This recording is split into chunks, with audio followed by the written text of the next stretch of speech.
Today, I will tell you a little bit about the transformations that are happening in African studies today.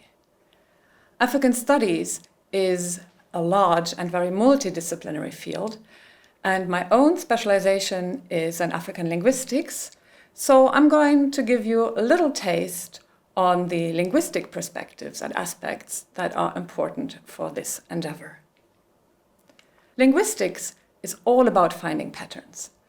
So we want to find out grammatical structures. So for instance, which verb endings have the same meanings for different verbs.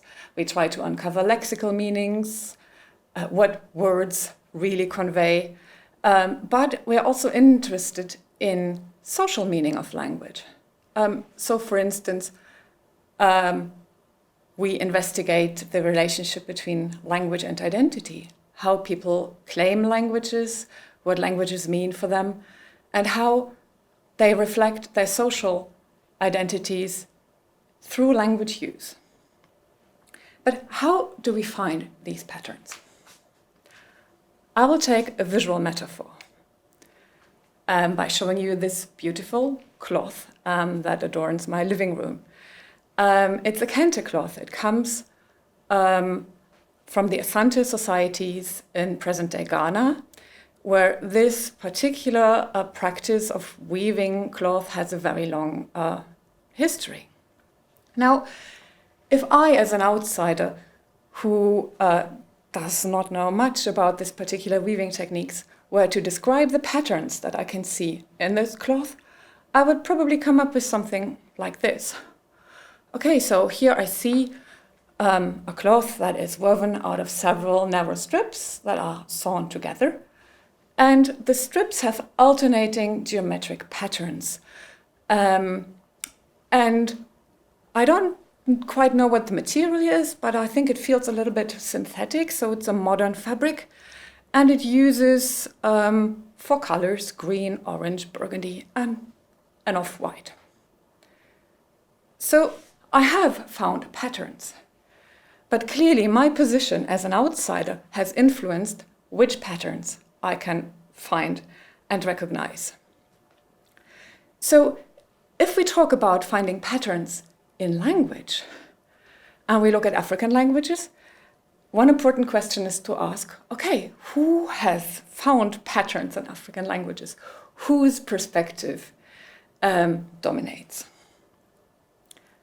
And in the history of African linguistics, it has been a European perspective that has been the only one that took center stage for a very long time. And this is, of course, intrinsically connected to the history of our discipline. African linguistics is a field that was born in the wake of colonial expansion in the 19th century, when Europeans conquered the interior of Africa. And the first Africanist linguists were colonial administrators, missionaries, linguists, anthropologists, closely associated with colonization. So their language ideas and their perspective on languages were instrumental in founding our discipline. But what were the prevalent European language ideas of that time? Here is a quote that epitomizes much of European thinking of language in the 19th century. The idea that language is all about boundaries. Languages draw circles about their speakers. And by doing so, they create people that are characterized by their language, which expresses culture. And this language and the associated culture actually differentiates them from others. This thinking about languages itself is the process of a particular socio-political development that happened and culminated in the 19th century, the development of nation states, where one language was imposed on one people that was so created, inhabiting one territory. So this is how it looks. This is how we imagine it. We have a language community, which is also a speech community. And everybody shares the same language. And if other people come in as migrants or perhaps as visitors, as spouses, they are kind of seen as disturbing this picture of the ideal community that all shares this one language. However, we forget that actually our imagination of a language community sharing one territory is not how actually languages become associated with places. It's the result of political processes in itself. So we have places where very different people mingle, and then, in retrospect, we associate these heterogeneous places with a particular language, or sometimes with more than one languages. This vision of language doesn't really allow us to take movement, exchanges between communities into account that result in a very colorful pattern in the interior of the circles. And it doesn't take into account more global movements that perturb this very simple picture. Africa has been described as a body in movement, a body in circulation by the very influential political philosopher Achille Mbembe. And it follows that for Africa, even more so than for the very strongly politically established nation states of Europe, these European language ideas are of very limited use, and they result in a very skewed picture of what actually characterizes imaginations of languages and language use in Africa. What are alternative roles and uses of language? Well, languages can be associated with places, but very often it is not the entire place that is connected with one and only one language. Very often, the language of a place is the language of the founders, who always cohabited with and invited other inhabitants to create a viable political entity. And in such a place where the language that is associated with it is the language of the founder, the scope for this language is much more limited.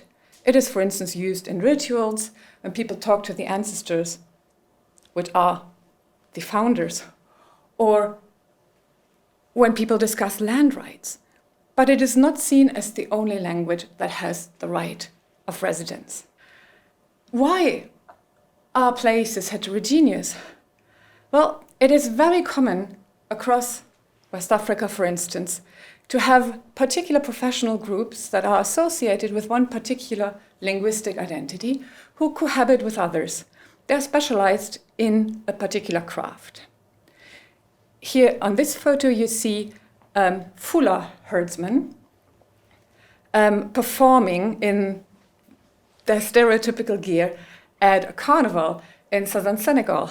And they have been living and are still on the move with other inhabitants and villages throughout history, taking care of their cattle and engaging in social exchanges with them.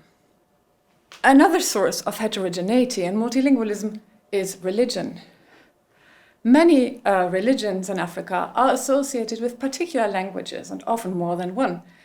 Islam, for instance, is, of course, superficially associated with Arabic. But if you think that actually the writing here is Arabic, you are wrong. Islam spread throughout Africa through mobile clerics that often also had other professions, for instance, trade, and who also wrote their languages alongside or mixed with Arabic. And this text is actually in the Mande language, Mandinka, which has a long and still flourishing tradition of being written in the Arabic script. So multilingualism has its own social niche and creates its own practices, including established multilingual writing tradition. If we look at multilingual African contexts, then even languages that are associated with identity have a completely different flavor and become less fixed. This little girl here in the village where I do my fieldwork came into this village at the age of 5. She was fostered to help a family who had young children. She does not speak the language that dominates her identity anymore. Identity is passed down through the paternal line, so her language of identity is the language that her father claims. She doesn't speak it, but it will still be the language that she gives when somebody asks her, "What is your language?" But this language will not be her mother tongue or her first language in the European sense. So asking for only one language that has an absolute role in an individual's life will not capture the reality of a girl like Emily, who has a father's language but has a language that she is now surrounded by, and a bunch of other languages that are spoken by neighbors, and yet another language that she learns in school. In addition, people like Emily are very mobile, so if she moves, if she returns to her father's village, or if she goes to town to study, she will be embedded into a very different language ecology. It follows that we have to adopt a much more fluid approach to understand what languages mean in people's lives. Okay, let's zoom out and return to our Kente, with which we started. What I told you at the beginning, that this is a piece of cloth that has particular geometrical patterns with recurring color combinations, is still a valid observation. But if I really want to understand the patterns of this Kente, I need to know much more. And what I need to know in order to understand it is its use and its creation. And for that, I need to actually talk to people who create and weave these textiles, who use them, who know something about the history. And they will be able to tell me that actually these cloths are related to royalty, and they have intricate patterns that have meanings and proverbs associated to them. So they actually talk, but they only talk to the person who can understand and read the message.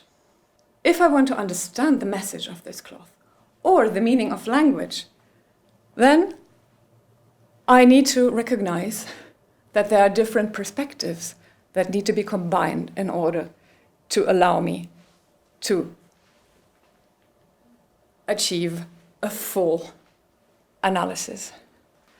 And that means, first of all, that I need to take a step back and acknowledge that everything is influenced by a particular perspective and that there is no more neutral viewpoint.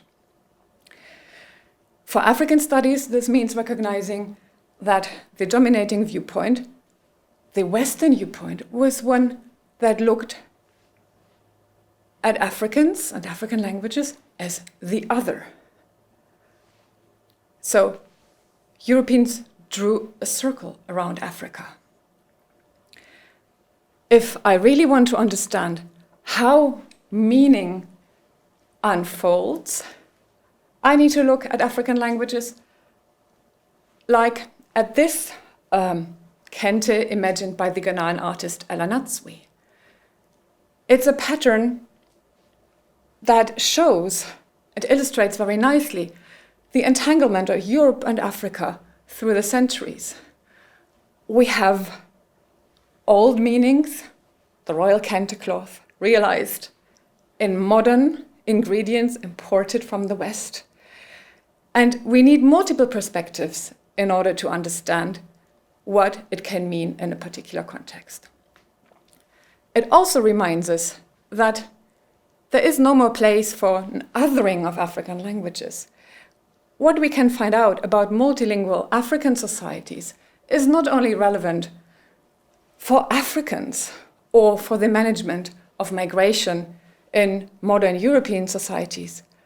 It is also a reminder of Europe's multilingual past that has become overshadowed by something very recent, the nation state, in which multilingualism has become invisible or minoritized, yet still exists.